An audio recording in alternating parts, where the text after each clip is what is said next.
Buenas tardes. Hola Ceci, Hola Dani, ¿cómo estás? ¿bien vos? Muy bien, muy bien. Empezando este vivo que tiene como intención hablar un poco más en detalle de lo que es el PGT. Después vamos a ver los distintos tipos, pero el PGT en general, o sea, el test genético previo a la implantación. Primero te presento, primero gracias por No, gracias a esta vos. colaboración. Daniela es biotecnóloga y trabaja en Igenomics. ¿Querés contarnos un poco qué haces en Igenomics? Bueno, yo soy asesora científica en Igenomics, que forma parte del grupo Vitrolife, así que doy un poco de asistencia tanto a pacientes como a médicos en la realización previa y posterior a los distintos estudios genéticos que ofrecemos. Uno de ellos, bueno, justamente es el test genético preimplantatorio en embriones, que vamos a hablar un poco en Bien, el día de hoy. definición fácil y cortita, ¿qué es el PGT? El PGT es un estudio genético que se realiza a partir de una biopsia de embriones, biopsia de células embrionarias previo a la transferencia embrionaria, para hacer una selección de esos embriones, dependiendo a qué esté dirigido, dependiendo del tipo de PGT. Entonces, a partir de ese estudio genético, nosotros vamos a poder seleccionar el embrión para la transferencia y dejar de un lado, no descartar embriones que no son aptos para la transferencia. Sería una selección embrionaria de acuerdo a una entidad genética, ¿no? Totalmente. Bueno, a ver, para poner un poquito en contexto, porque hay muchos fantasmas de esto en las consultas, por eso también quería hacer este vivo con Dani para que ella nos cuente todo el proceso que uno no ve, ¿no? Que es desde la biopsia en adelante, pero para empezar, para hacer el PGT hay que hacer fertilización in vitro, ¿no? Primer punto. Sí o sí. Y el caminito sería, la paciente se estimula, ¿no? Después se hace una extracción de folículos, que en general se hace bajo anestesia, ¿no? Bueno, todo esto es una fertilización in vitro. Y una vez que se forman los embriones, que ese es el día 1, se los deja avanzar hasta el día 5 de desarrollo, que sería el día donde uno puede tomar dos caminos, o hace la transferencia del embrión de acuerdo a las características morfológicas del embrión, de su capa externa o trofectodermo, de su capa interna o macizo celular interno, de su expansión, o sea, eso lo decide el biólogo, o además de eso, antes de la transferencia, lo vendría a ser tomar la muestra para el PGT y que el embrión se criopreserve para esperar el resultado, ¿no? Ese sería el caminito previo.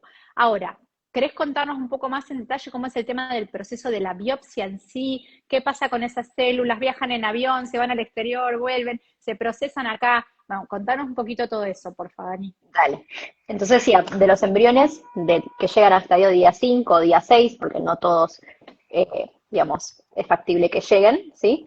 De eso va a ser una biopsia, el embriólogo especialista hará una biopsia con un láser, entonces lo que se hace es tomar una muy pequeña cantidad de células del trofectodermo, que es como la región más externa del embrión, y son las células que a futuro formarían la placenta, es decir, que no estamos tomando células del macizo celular interno, que son las células más internas del blastocisto, que serían las futuras células fetales. ¿Sí? Eso O por un sea, lado. no se tocan células del futuro bebé, digamos, hablando fácil. Sería Sí, de la futura placenta.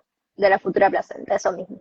Entonces el embriólogo toma de 5 a 10 células, ¿sí? No se puede saber realmente exacto cuánta cantidad de células se toman de este embrión mediante un equipamiento especial que se llama, bueno, el equipo de láser, que nos permite hacer esta división de las células. Y estas células se introducen en un pequeño tubito, que es el que se va a enviar al laboratorio de genética, y el embrión se congela y se mantiene en la clínica. Sí, eso también es importante aclarar porque a veces las pacientes creen que el embrión se traslada. El embrión permanece en la clínica en todo momento. Entonces, el laboratorio de genética. Es común la pregunta de si el embrión viaja. Es muy Sí, común. Y bueno, sí, pero es que es toda una etapa que uno no tiene ni idea. ¿Viste? Te totalmente. interrumpo un segundo. ¿Es seguro guardar un embrión congelado? Sí, ¿Criopreservarlo? sí, eso no hay problema. Sabemos que, bueno, tenemos embriones criopreservados hace muchísimos años y no, con las técnicas actuales de criopreservación, no hay, digamos, no tenemos actualmente un límite de tiempo para la congelación de embriones. ¿Sí? ¿Y sacarle este grupo, este pequeño número de células al embrión, lo afecta? Y eso es lo mismo, digamos, hay estudios que nos mostraron que la biopsia en este estadio del embrión, estadio de blastocisto, y en manos de especialistas, si es, digamos, lo que es el proceso de biopsia, es un método, digamos, que al embriólogo le lleva varios años capacitarse y, y entrar digamos, en tener buenos resultados. Entonces, en manos de especialistas sabemos que no afecta la viabilidad futura del embrión, ¿sí? ¿Cualquier embrión se puede biopsiar? ¿Alta calidad, baja calidad?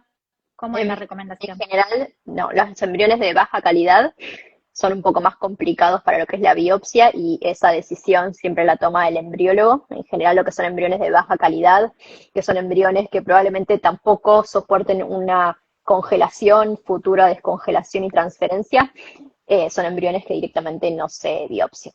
¿Sí? O Entonces sea, son la calidad del embrión es medio determinante, ¿no? Para todo, para que la biopsia sea segura, para que la criopreservación sea segura, a lo mejor también para que después se banque la descrio, o sea, la descrio, ¿no? Cuando total. También los se embriones de descongela. baja calidad pueden tener células un poco más, vamos, en un estadio de muerte celular o degradadas, y eso hace que impacte directamente en los resultados que vamos a poder obtener con el PGT. Entonces, eso es importante que el embriólogo, digamos, pueda visualizar la estructura del embrión y decidir si realmente vale la pena o no biopsiarlo. Bien, entonces las células van al tubito Ujú. y ahí, Y ahí se envía al laboratorio de genética. Puede ser que el laboratorio se encuentre y procese a nivel local, o como es en el caso de Igenomics, las muestras viajan a un laboratorio, la misma filial de Igenomics, en nuestro caso en Estados Unidos, donde se procesan todas las muestras de Latinoamérica y de Estados Unidos. Y este traslado se hace bajo condiciones muy cuidadosas, ¿sí? Porque estas células pueden presentar degradación ante un aumento de la temperatura, por ejemplo. Entonces el envío siempre se hace de manera refrigerada, con empresas especialistas en lo que es transporte de material muestras biológico. biológicas. Y todas las muestras entonces llegan al laboratorio de procesamiento, y en ese mismo lugar, bueno, ahí ya entramos en lo que es la etapa de más de la técnica molecular, ¿sí? Entonces, de esa pequeña cantidad de células que el embriólogo biopsió, que son muy poquitas, entonces la cantidad de ADN es muy poquito, lo primero que hay que hacer es un proceso de amplificación, es decir, se copia y pega básicamente ese ADN de ese embrión Un montón múltiples de millones de veces. veces para poder aumentar la concentración de ese ADN inicial. Y al aumentar esta cantidad de ADN, luego nos va a poder permitir aplicar otras técnicas de biología molecular. Bueno, en este caso vamos a aplicar una secuenciación para poder hacer lo que necesitemos, ¿sí? Entonces, Te voy esa interrumpiendo. amplificación es el primer paso. ¿Sería como hacer, por ejemplo, un cariotipo o cómo es?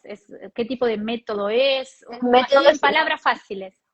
bueno, se llama una PCR, es una amplificación eh, que copia y pega básicamente todo el genoma embrionario, y es una técnica de biología molecular, ¿sí? Se hace dentro de un laboratorio específico, bajo condiciones sin contaminación, con cuidados especiales, y con maquinaria obviamente especial. Bien. Antes de pasar a los tipos de PGT que existen, quiero aclarar que también que sea tan poquito material, tan poquito ADN y tan poquitas células, es una de las grandes limitantes de este estudio por varios motivos. Primero, a veces por algunas fallas o dificultades o errores, y por otro lado, también que uno no puede ir a hacer estudios súper amplios en el embrión. Por eso muchas veces, por ejemplo, cuando hablamos de otros estudios paneles o carrier screening, todo eso, y el paciente pregunta, ¿y no se puede evaluar todo en el embrión? ¿No? Y ahí siempre decimos, no, primero para poder evaluar una determinada enfermedad genética en el embrión, tenemos que tener identificada la variante patogénica, la mutación causal en el progenitor o en la familia, ¿no? Y ese es el principal motivo, es tan poquito ADN que Una tenemos, limitación. Ujú. pero porque tampoco le podemos sacar más células a un embrión que Total. tiene que alrededor de 300 células más o menos en esa etapa. Sí, más o menos de 200, 300 células. Y también un poco esto tiene que ver con una de las principales limitaciones del PGT, ¿sí? Que obviamente el resultado que nos va a dar eh, tiene una fiabilidad, una precisión de aproximadamente el 98%, ¿sí? Porque no Que es podemos, altísimo igual, ¿eh? es Es un montón, altísimo. es un montón, pero bueno, con esa pequeña cantidad de células no podemos asegurar que en el 100% de los casos esa pequeña cantidad de células vaya a ser 100% representativa de todo el estado cromosómico del embrión. Entonces, Bien. Y es la quizás también por principal. eso todavía no es, la etapa embrionaria no es una etapa que reemplace el estudio prenatal, ¿no?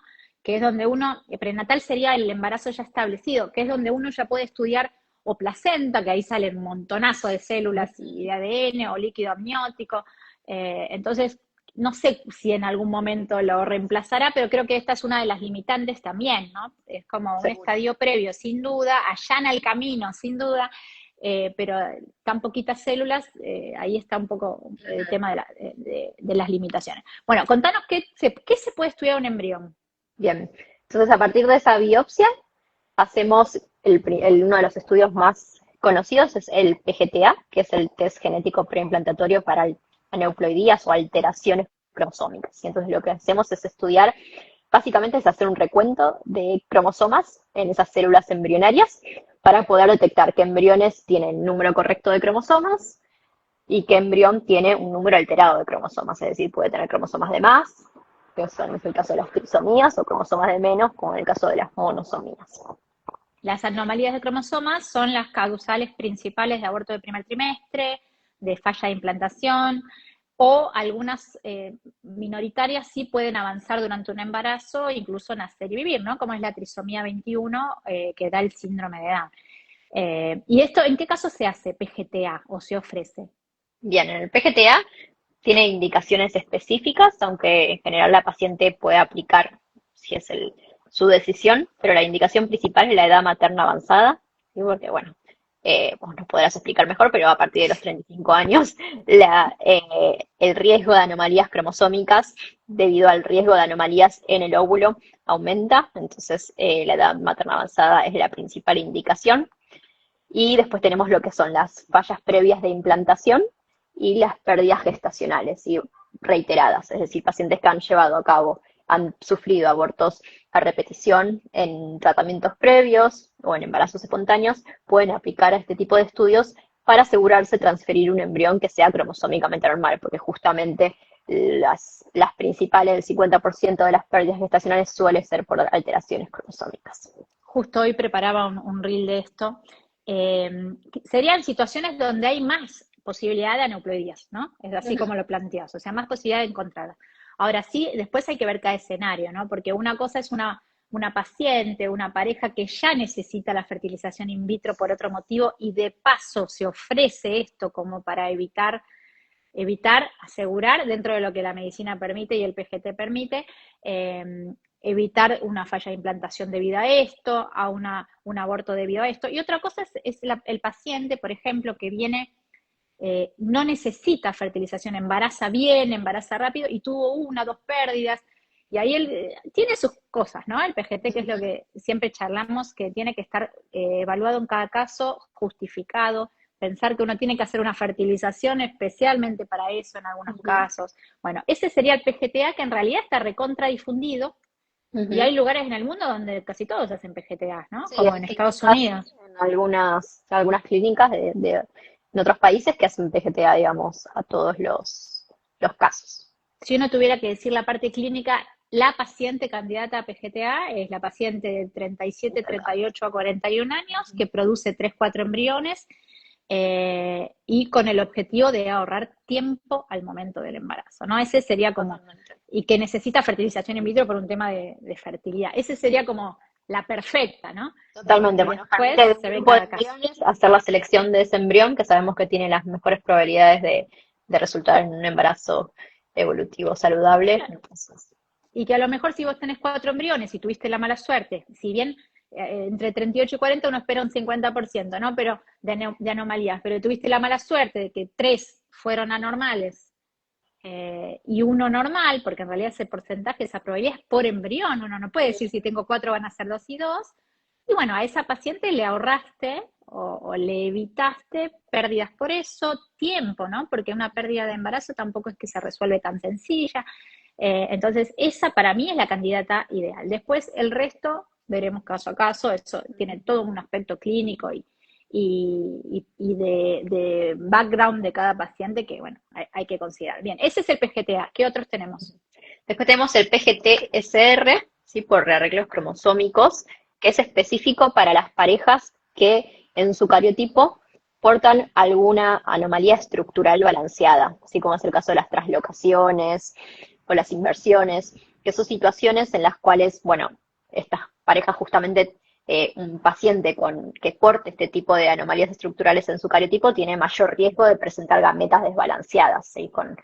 Eh, Traducción de gameta desbalanceada. Gametas diferenciadas, gametas, óvulos o espermatozoides con segmentos cromosómicos de más o de menos, que va a traducirse en embriones con alteraciones cromosómicas. Entonces, con el PGT-SR nos permite evaluar, es un PGTA, pero con un poquito más de más resolución, de mejor resolución, que nos permite ver segmentos más pequeñitos en los cromosomas, no únicamente ver si un cromosoma está duplicado o delecionado, sino incluso segmentos pequeños del cromosoma, y entonces, bueno, evitar la transferencia de estos embriones que pueden tener estos desbalances asociados a este rearreglo portado por el progenitor. En ese caso, el PGTA no lo ve, vos necesitas ser más Depende del sensible. caso. Sí, en general siempre tratamos justamente como hay un mayor riesgo de pérdidas gestacionales por estos pequeños segmentos que pueden verse alterados. Con un PGT-CR tenemos una mayor resolución y estamos un poco más, somos más precisos, sí, en el diagnóstico. Justamente en estos casos Para hay un mayor tranquilidad riesgo. de la gente, digamos que acá hay una comunicación entre vos y yo o entre quienes correspondan respecto a qué PGT necesita cada pareja, ¿no? Cada paciente. O sea, se ve el cariotipo, se ve el segmento que podría sobrar o faltar, se hace una consulta con el laboratorio, que es el que después va a identificarlo, y ustedes nos terminan de definir qué resolución se necesita, o sea, cuán profundo yo necesito ver, y como para que quede tranquilo que no es Exactamente. que, bueno, toca, ¿viste? Esto hay No, un no. trabajo siempre Esto atrás. tiene que ser siempre evaluado previamente, sí, no es que de repente recibimos un caso, lo evaluamos previamente, evaluamos el informe de cariotipo y definimos si realmente podemos detectar o no esos desbalances, esos anomalías en el embrión, si en este estudio de PGT. En ese sentido, también aclarar que yo que estoy de este lado, ¿no? No del laboratorio, del lado clínico, el laboratorio, chicos, no avanza, no va a ser un estudio si no puede detectarlo con esa precisión que dijo Daniela, que es del 98%. Si no, te va a decir, no, no puedo, no estoy tranquilo, no estoy seguro. En esto Ujú. los laboratorios son como muy estrictos, por eso Sí, muchas veces se requiere, como decíamos, un proceso previo. Y el que tiene más proceso previo es el PGTM. Contanos. PGTM. PGTM, la M por enfermedad monogénica, si es de enfermedades asociadas a un único gen.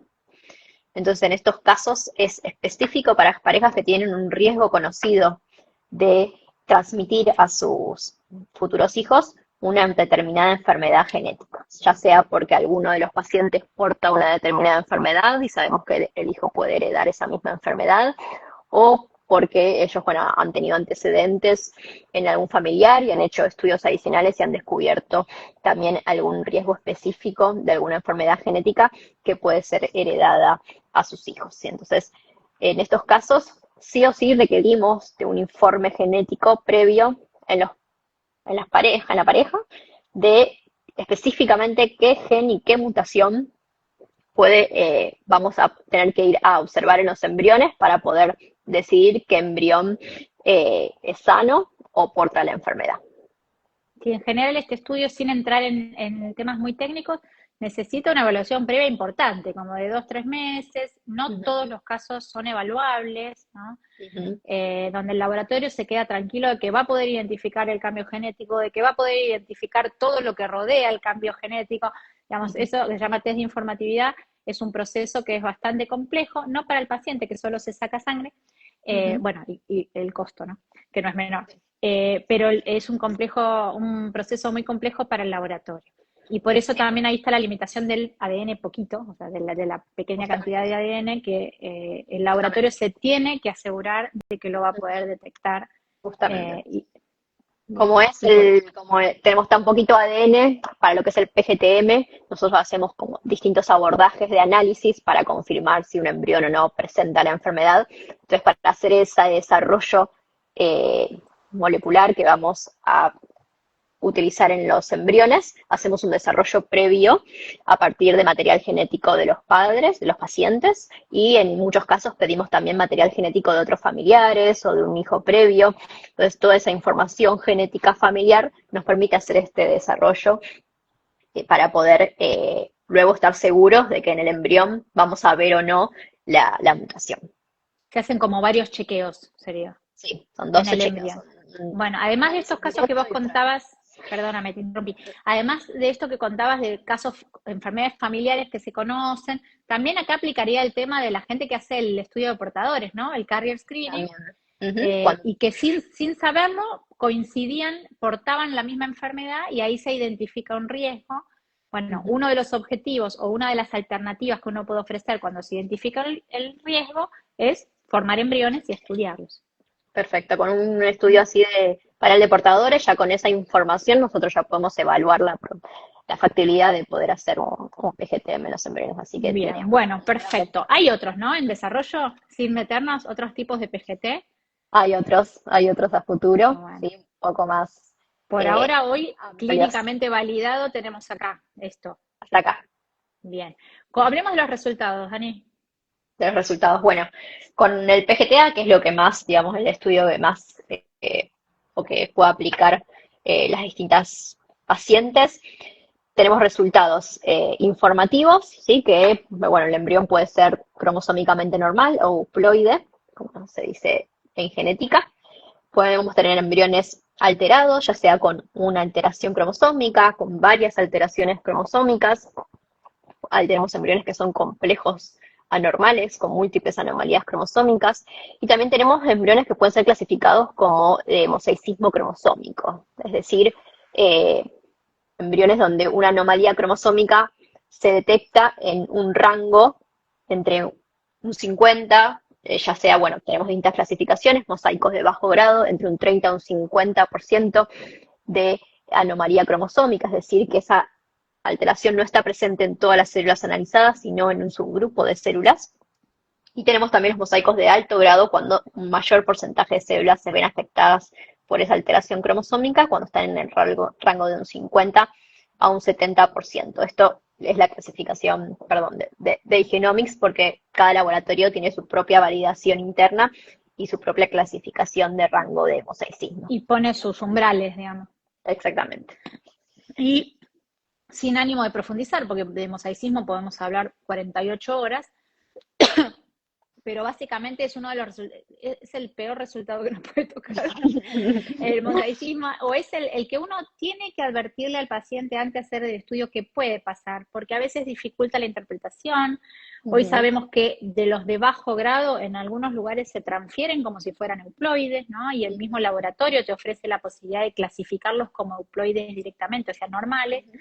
No, acá en Argentina no, preferimos que nos digan el resultado y asesorar a los pacientes, pero lo cierto es que una vez que el paciente vio el resultado de mosaicismo de bajo grado, se asusta, ¿no?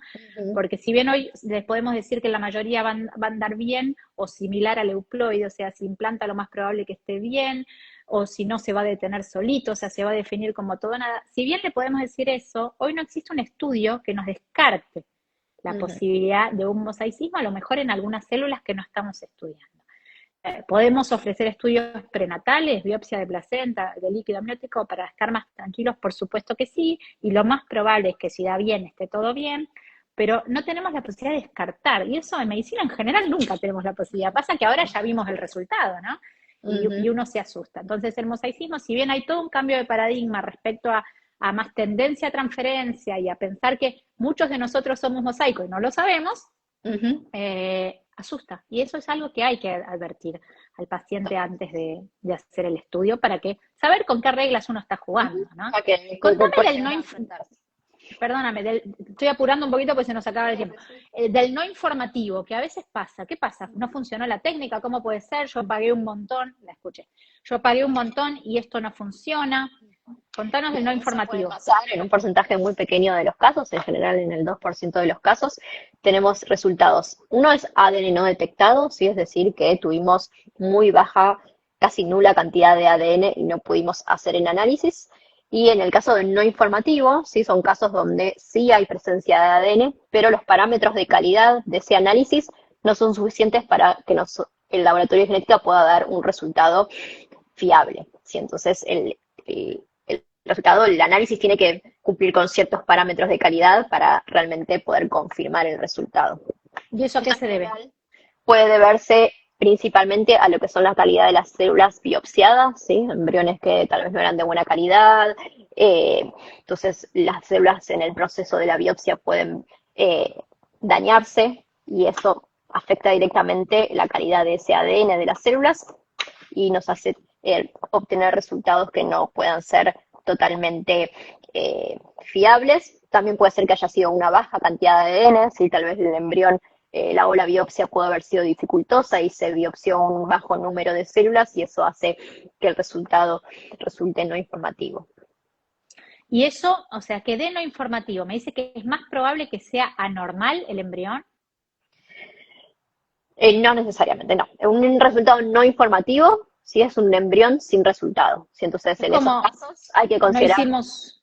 la edad de la mujer, ¿sí? Como si no Bien. tuviera un estudio genético Bien, realizado. exacto, es como si no tuviera el estudio y ahí podemos plantear en cada caso si lo transferimos sin saber cómo está, que es generalmente lo más Evaluar recomendado la y posibilidad, ahora evaluar la posibilidad de rebiopsiarlo exacto. para estudiar nuevamente o, bueno, poder Esas son las confirmar dos que sea así. opciones. Pero bueno, quiero transmitir esta idea porque a diferencia del ADN fetal en sangre materna, que cuando da no informativo uno sí puede pensar en que hay más posibilidad de que haya alguna anomalía de base, acá no, es diferente. Es como un tema más técnico que otra cosa, Sí, sí. digamos.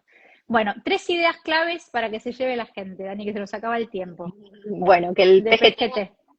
que es un método de selección, ¿sí? Nos permite seleccionar embriones y evitar la transferencia de embriones que ya por su estatus, bueno, el PGTA por su estado cromosómico, sabemos que son embriones que no implantaría o generarían una falla de implantación o en el menor de los casos el nacimiento del bebé con alguna anomalía cromosómica, ¿sí?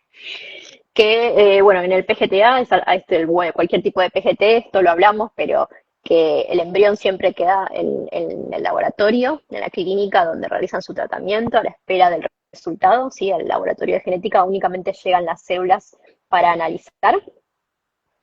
Y bueno, que siempre me parece también importante comentarlo, que todo estudio genético sí es importante que esté acompañado de un asesoramiento, como hablábamos, previo al estudio y posterior al estudio, ¿sí? Para poder saber qué estudio vamos a realizar, cuáles son los posibles resultados y en función de eso decidir si realizarlo o no. Y bueno, posterior al resultado, el acompañamiento médico para poder entender los resultados es sumamente importante. Buenísimo. ¿Y qué se deriva, ¿no? De los resultados? ¿Qué consecuencia tiene también la cosa? Bueno, última pregunta. Si yo hago un PGT, ¿me descarta todas las enfermedades genéticas que existen? No, no, también es súper importante. Digamos, el PGTA únicamente va a estar dirigido a lo que son anomalías cromosómicas, eh, siempre en el rango de detección de la técnica, ¿sí?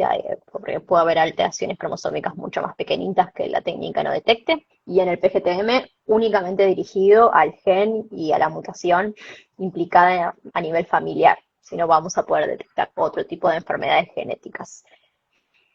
Bueno, buenísimo. Buenísimo toda la información. ¿Algo más que se te ocurra agregar? Si no, ya cerramos. No, ¿No hay creo que preguntas? hablamos de todo lo importante. Bien, el vivo queda grabado para que después puedan verlo.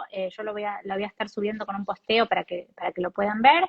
Y la idea era un poco ver más en detalle este proceso. Lo vemos siempre en las consultas, pero las consultas son cortitas y siempre quedan estas dudas de qué pasa con el embrión y qué pasa si se congela y qué pasa y cómo cuentan las células. Bueno, todo este tema que estaba bueno hablarlo con vos, que tenés toda la parte más técnica y del laboratorio y sos la que sabe del tema. Así que bueno, muchísimas gracias Dani por esto. Gracias, Ceci. Nos estamos Un viendo. placer. Hasta Nos luego. vemos. Chau, chau.